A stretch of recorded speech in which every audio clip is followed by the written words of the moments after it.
Y me voy a pedir que tengan abiertas sus Biblias para ver cuáles son las cualidades de una iglesia sana en el Señor y también, por supuesto, dicho sea de paso, de un cristiano sano. Hechos 9:31, lo voy a volver a leer. Dice que entonces las iglesias tenían paz por toda Judea, Galilea y Samaria, y eran edificadas andando en el temor del Señor y se acrecentaban fortalecidas por el Espíritu Santo. Vamos a orar. Querido Dios, te alabamos y te damos gracias porque tenemos el privilegio, Señor, de venir a este lugar y cantarte en el idioma en que nosotros entendemos, poder decirte gracias porque nos diste la vida y gracias por todo el cuidado que has tenido sobre nuestras vidas en esta semana. Ahora, al abrir tu palabra, pedimos que tú nos hables, que a través de tu Espíritu nos enseñes, nos dirijas, porque tú conoces solamente, Señor, lo que necesita nuestro corazón. Te lo pedimos en el nombre de Jesús. Amén. En este corto versículo hay 5 características de una iglesia sana. Y la primera dice que tenían paz. Entonces las iglesias tenían paz por toda Judea, Galilea y Samaria. Una característica de una iglesia sana es que tiene paz. Hay paz. Hay paz por dentro y hay paz por fuera. La palabra aquí, paz, es eirene, es armonía. Y dice que primeramente tenía esta gente paz con Dios. La paz empieza en arreglar las cuentas con Dios. Y los cristianos habían escuchado la palabra y se dieron cuenta de que necesitaban arrepentirse, de que necesitaban reconciliarse con Dios y creyeron en Jesucristo, creyeron que Jesús había perdonado sus pecados, creyeron que Jesús había muerto para salvarlos y fueron perdonados. Y a partir de ese momento hicieron las paces con Dios. Y es lindo cuando uno se da cuenta de que uno está lejos de Dios, pero que Jesús nos ha dado su vida por cada uno de nosotros para perdonarnos. Y uno va a Dios y le dice, Dios, yo te necesito y necesito que tú me perdones. Y Dios, a través de lo que Jesús hizo en la cruz, nos da su perdón. Y ese día nosotros sentimos que hemos tocado el cielo con las manos, que todo el peso que estaba sobre nuestras vidas, el pecado que cargábamos en nuestros hombros y nuestras espaldas, de repente Dios lo suelta y somos libres. Por primera vez nosotros podemos, con alegría de corazón, sentirnos realmente limpios y perdonados. Porque la palabra de Dios dice que Él murió por cada uno de nuestros pecados. Y a partir de ahí uno hace las paces y se reconcilia con Dios. Y esta gente que estaba allí, estas iglesias, habían hecho las paces con Dios. Habían recibido el perdón de Dios por sus pecados y estaban ahora en paz con Dios. ¿Has hecho tú las paces con Dios? ¿Estás tú en paz con Dios? Cuando uno está en paz con Dios, todo cambia. Número 2, tenían paz entre ellos mismos. Las iglesias tenían paz entre ellos. No había peleas, discordias, no había competencia, no había problemas allí entre ellos, porque entre ellos dice que había una unidad y la gente que los veía y los vecinos veían que se llevaban tan bien, que se amaban tanto, que llamaba la atención de los vecinos. Cuando Dios te perdona y Dios te hace libre de tus pecados, cuando Jesús viene a tu corazón, Él te hace sentir agradecido. Y uno cuando está agradecido y contento por algo, uno mira las cosas con otros ojos. Y estos hermanos comenzaron a ver que Dios los había perdonado y salían a la calle y miraban a la gente con otros ojos. Veían a su amigo y le decían, ¿sabes qué? Tú tienes que también conocer a este Jesús. Y les contaban las buenas noticias que ellos mismos habían recibido. Y los primeros cristianos estaban juntos, daban gracias y al recordar lo que Dios les había perdonado, empezaron a estar agradecidos. Y cuando esto sucede, lo que empezaron a hacer es a portarse diferente. En la casa los esposos empezaron a tratar mejor a las esposas. Los hijos empezaron a ser obedientes a los padres. En el trabajo la gente empezó a cantar y a dar gracias a Dios mientras trabajaba. Y esto empezó a llamar la atención de los que estaban alrededor. ¿Por qué? Porque tenían paz. Tenían paz primeramente con Dios y tenían paz con la gente. Número 3, tenían paz por fuera. Dice que en este momento se había convertido el que fue luego el apóstol Pablo, Saulo de Tarso. Saulo de Tarso estaba persiguiendo a los cristianos para matarlos, pero al convertirse al cristianismo dejó de perseguir a la iglesia y ahí Dios empezó un tiempo de paz. Dice que aquí las ciudades que menciona aquí, Judea, Galilea y Samaria, que antes habían sido azotadas por la persecución y los cristianos tenían que correr de un lado a otro porque los perseguían para matarlos, dice aquí que empezaron a tener tiempos de paz. Nosotros vivimos en un país en que tenemos la libertad de poder adorar a Dios sin problemas. Tenemos la libertad de poder leer la Biblia sin problemas. Tenemos la oportunidad de reunirnos en este lugar sin que nadie nos persiga, sin que nadie nos castigue, sin que nadie esté oponiéndose. Tenemos libertad. ¿Qué hacemos nosotros con esa libertad que Dios nos da? Hay países en donde la gente no puede leer la Biblia porque si lo descubren le cortan la cabeza.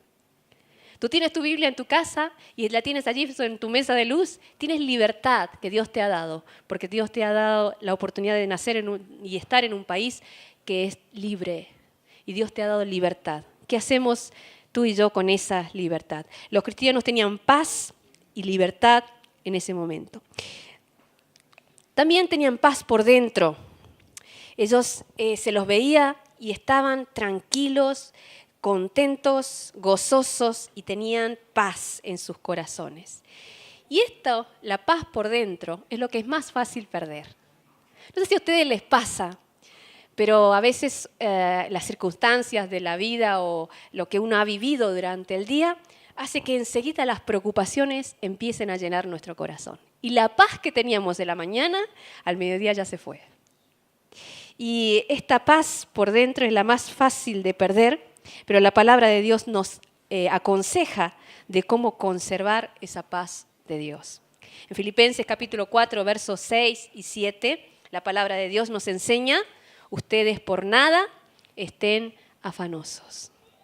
Por nada estén afanosos, sino sean conocidas vuestras peticiones delante de Dios en toda oración y ruego, con acción de gracias. Y la paz de Dios, que sobrepasa todo entendimiento, guardará vuestros corazones y vuestros pensamientos en Cristo Jesús. No estén afanados por nada, dice Dios. Y Dios, que nos conoce, que tenemos la tendencia a afanarnos por muchas cosas todos los días, la palabra de Dios dice: no se afanen por nada. Vengan y cuéntenle a Dios sus peticiones y Dios va a llenar, dice, sus corazones de paz. ¿Tienes paz tú en este día? ¿Cuál es tu carga? ¿Qué es tu preocupación? ¿Qué es lo que te agobia o qué es lo que te aflige en el día de hoy? Tú puedes ir a Dios ahí en tu corazón y decirle: Dios, yo necesito que esto me está pasando, tengo este problema, esto me tiene mal, pero Señor, yo necesito de tu paz. La iglesia sana tiene paz y el cristiano sano también tiene paz. Número 2, aparte de que las iglesias tenían paz, dice que eran edificadas. Edificadas, crecían cada día en el conocimiento de la palabra de Dios. Aquí la palabra edificar quiere decir construir un hogar, una casa. Es la idea de cuando uno pone un ladrillo y encima otro y todos los días va agregando un ladrillo nuevo hasta que se hace una casa entera, ¿no?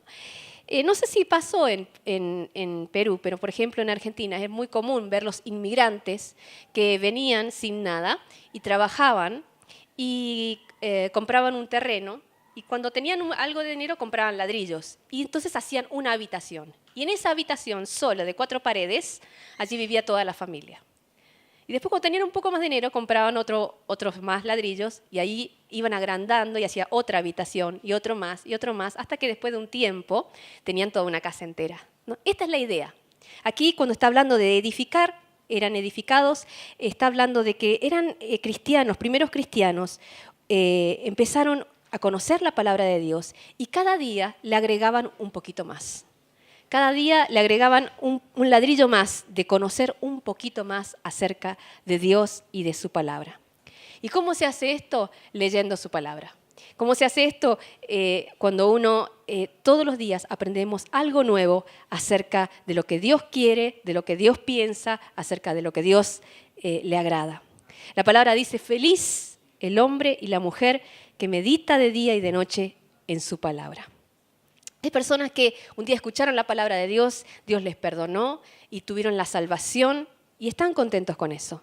Pero si tú te quedas nada más con eso que pasó hace 20 años atrás y todos los días no agregas un ladrillo más a tu casa, todos los días no agregas un ladrillo más, no edificas un poco más en conocimiento del Señor, te va a pasar un problema. Y es que vas a estar limitado en un cuarto de 4x4 nada más y no vas a avanzar más allá en conocimiento del Señor. Las iglesias en este momento dice que eran edificadas todos los días, escuchando la palabra de Dios, poniendo en práctica, aplicándola a sus vidas, cambiando, y entonces dice que iban creciendo y cada vez más realmente podían aprender acerca del Señor. Y también podemos nosotros no solo edificarnos con la palabra de Dios, sino también edificarnos unos a otros. Dice que las iglesias se edificaban unos a otros los hermanos y cómo lo hacían ayudándose unos a otros y enseñándose unos a otros. En toda familia siempre hay personas que conocieron a Jesús luego o después y necesitan ser enseñadas. Necesitamos nosotros ser enseñados. ¿Qué cosas aprendiste tú de Dios en esta semana? ¿Qué cosa nueva tú descubriste del Señor en esta semana? ¿Qué cosa nueva Dios te ha revelado en esta semana acerca de su palabra?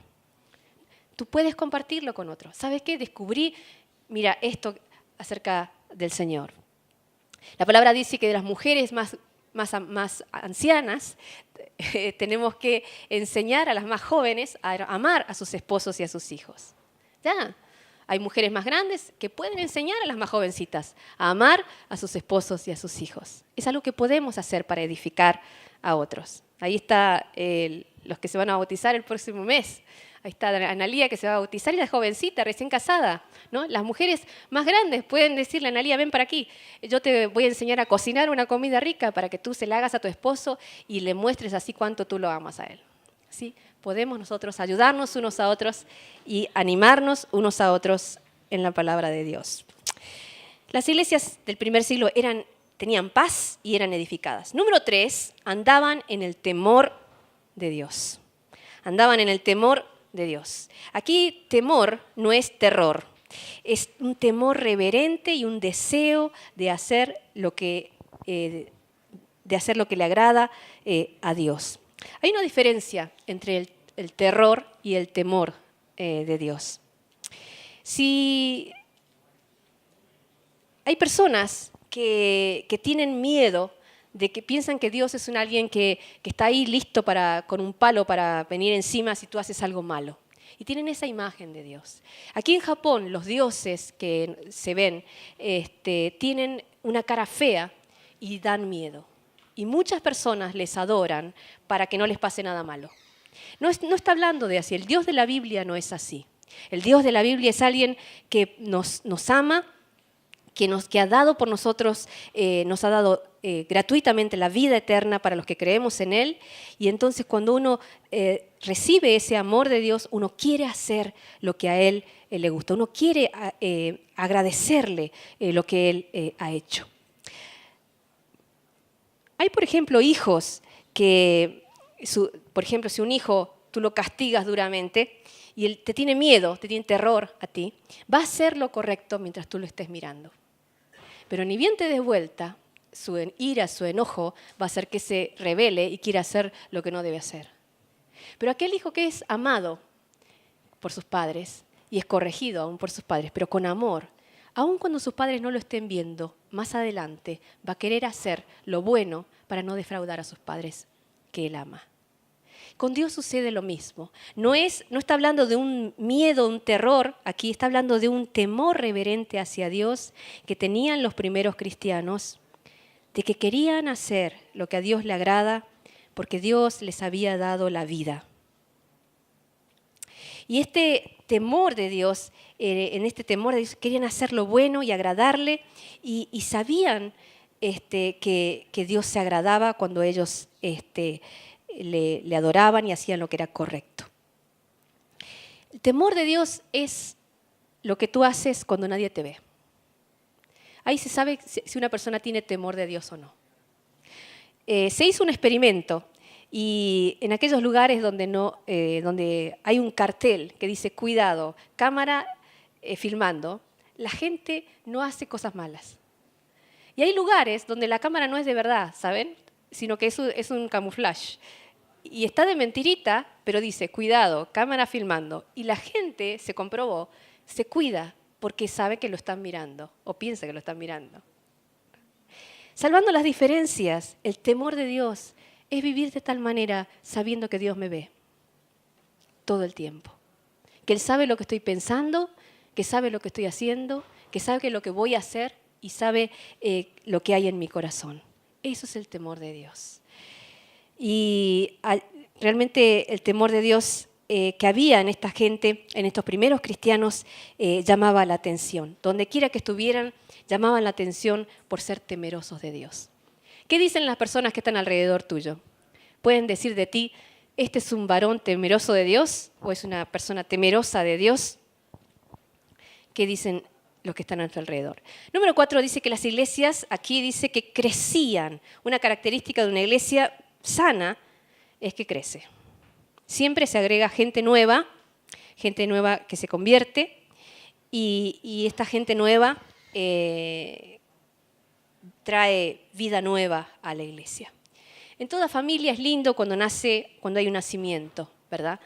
Pero ustedes lo saben, los que criaron hijos, cuando hay un nacimiento toda la familia se alegra, pero después viene mucho trabajo, ¿no? A los bebés hay que atenderlos y hay que cuidarlos. Y hay que darles de comer y hay que cambiarle los pañales a veces y hay que estar pendiente de ellos. Y para eso se necesita trabajo, ¿no?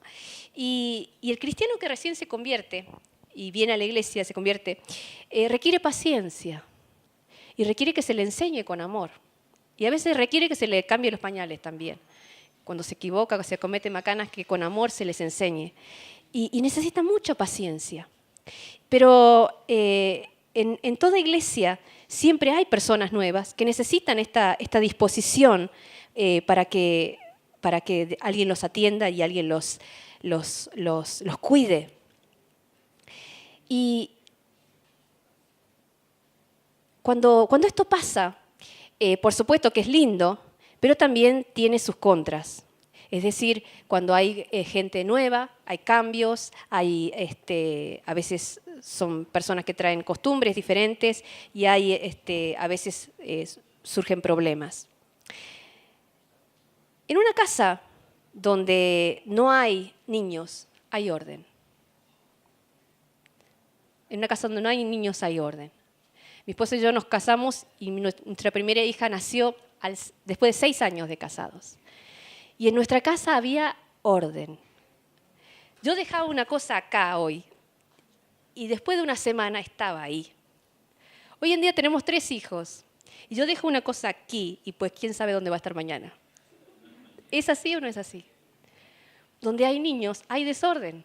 Y cuando alguien nace en la familia de Dios y se convierte y es nuevo, y trae ciertos cambios, cierto desorden, cosas que hay que ajustar y cosas que hay que tener paciencia y cosas que hay que dedicar tiempo y cosas que hay que cambiar también. Y forma parte de la familia donde hay niños. Y esto sucedía también en la iglesia primitiva. La gente crecía, la iglesia, y había gente nueva, había cambios, había que trabajar mucho, había que dedicar tiempo. Pero en Proverbios, capítulo 14, versículo 4, hay una palabra muy interesante que habla de los cambios que vienen con el crecimiento. Proverbios, capítulo 14, versículo 4, dice algo muy interesante. Dice, sin bueyes el granero está vacío, mas por la fuerza del buey hay abundancia de pan. Un granero donde no hay animales está limpio, está ordenado e impecable. Pero un granero donde hay animales, porque hay cosecha, se ensucia, va a haber que limpiar, va a haber más trabajo y va a haber desorden, pero qué linda que es la cosecha. Si nosotros queremos una iglesia en que todo esté perfectamente controlado, donde siempre seamos los mismos, que nos conocemos y no haya problemas con nadie, entonces va a ser como este granero limpio. Pero cuando la iglesia empieza a crecer y empieza a haber movimiento, pasa como este granero que se ensucia porque está lleno de vida, está lleno de animales y gente que va y gente que viene, y entonces hay desorden, hay trabajo, hay que esforzarse, hay que limpiar, pero qué lindo es también recoger juntos la cosecha. Este proverbio nos enseña un principio, y es que cuando hay nuevos nacimientos, cuando hay más cosecha, cuando hay más, cuando estamos creciendo, va a traer también su cuota de dolor, su cuota de trabajo. Y hay iglesias donde les gusta pensar, bueno, queremos que todos sean maduros y no cambiar nada, que siempre esté todo así como está. Y son las mismas personas, los 10 que están, pasan 20 años y siguen estando los 10 mismos, y cuando alguien nuevo viene lo miran con cara medio fea, como diciendo, tú no eres de aquí, y siempre se mantiene todo en perfecto orden, pero tampoco crece. Pero la iglesia primitiva dice que crecía, y había esta vida, había este cambio, había este esfuerzo de parte de los hermanos, y que se ocupaban unos de otros, y ahí crecían. En una iglesia que crece, van a venir diferentes tipos de personas. Y hace falta amor y paciencia con cada uno. Algunos en la iglesia para ti van a ser un motivo de alegría. Va a haber personas que van a ser una bendición para tu vida. Y vas a estar feliz y le vas a dar gracias a Dios por eso. Pero hay personas que van a ser para ti como la piedra en el zapato, que te molesta, que te fastidia. Pero ¿sabes qué? Ambos Dios los puso para que crezcas, porque te ama. Y ambos el Señor los usa para que nosotros crezcamos y maduremos. Número 5, último, las iglesias, aparte de una iglesia sana, crece, es fortalecida por el Espíritu Santo. Una iglesia fuerte, un cristiano fuerte, es fortalecido por el Espíritu Santo. Aquí la palabra fortalecidos significa consolados. La palabra es paráclesis, y habla de la persona que es consolada por el Espíritu Santo. El Espíritu Santo tiene el nombre de parácleto o consolador. La palabra parácleto, de ahí viene la palabra paralelo. Es alguien que se pone al lado tuyo, te pone la mano en el hombro y te dice, yo te ayudo. Yo te voy a apoyar, te voy a animar, te voy a fortalecer, te voy a ayudar, voy a estar contigo. El nombre del Espíritu Santo es ese, ayudador, consolador. Y es alguien que viene al lado tuyo para animarte, para darte aliento y para caminar a tu lado. Es el ayudador. El Espíritu Santo es el ayudador. Cuando los cristianos en la iglesia caminaban en obediencia a la palabra de Dios, dice que el Espíritu Santo estaba allí junto con ellos para fortalecerlos y para ayudarles. Y cuando venían problemas, dice que ellos estaban firmes, estaban fortalecidos porque el Espíritu Santo los animaba y les daba fuerzas nuevas. Pero la Biblia dice que dos personas que no están de acuerdo no pueden estar juntas. Y si tú quieres que el Espíritu Santo sea tu consolador, que sea el que te ponga la mano al costado y te anime, te ayude todos los días, tú tienes que ponerte de acuerdo con Él. Si tú quieres ir para allá, y la palabra de Dios dice que el camino es otro, ¿no? Y si tú estás caminando en desobediencia, el Espíritu Santo no va a ir contigo para estar al lado tuyo y ponerte la mano en el hombro y decirte, te voy a animar y te voy a fortalecer y te voy a ayudar. Esto lo vemos en la vida del rey David. El rey David era una persona que caminaba en obediencia a la palabra del Señor, y en momentos difíciles Dios, a través de su espíritu sobre él, Dios lo consoló, lo animó, lo fortaleció, y él, a pesar de pasar pruebas muy difíciles, él estaba allí fortalecido en el medio del desierto. El Espíritu Santo con facilidad se entristece, con facilidad se apaga, con facilidad se repliega, con facilidad se retira cuando nosotros no queremos darle lugar. Así que las cualidades de una iglesia sana es que tienen paz, son edificadas, andan en el temor de Dios, crecen y son fortalecidas por el Espíritu Santo. La primera característica, dijimos, tienen paz. ¿Tienes paz tú con Dios? ¿Tienes paz con las personas? Son edificadas. ¿Estás agregando todos los días un ladrillo a tu vida de conocer un poquito más? Andan en el temor de Dios. ¿Quién eres tú cuando nadie te ve? Crecían. ¿Estás creciendo? ¿Estás creciendo o te quedaste? Y son fortalecidas en el Espíritu. ¿Tiene el Espíritu Santo libertad para estar con su mano sobre tu hombro animándote y fortaleciéndote? ¿O está allí en un rincón entristecido por algo que tú has hecho?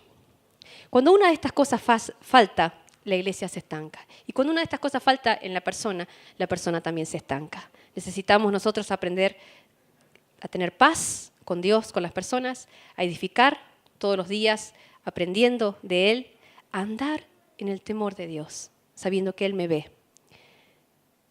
Crecer, aún con las personas que Dios a veces pone a nuestro lado y que son como la piedra en el zapato que Dios permite a nuestro lado para enseñarnos. Y también ser fortalecidos por el Señor.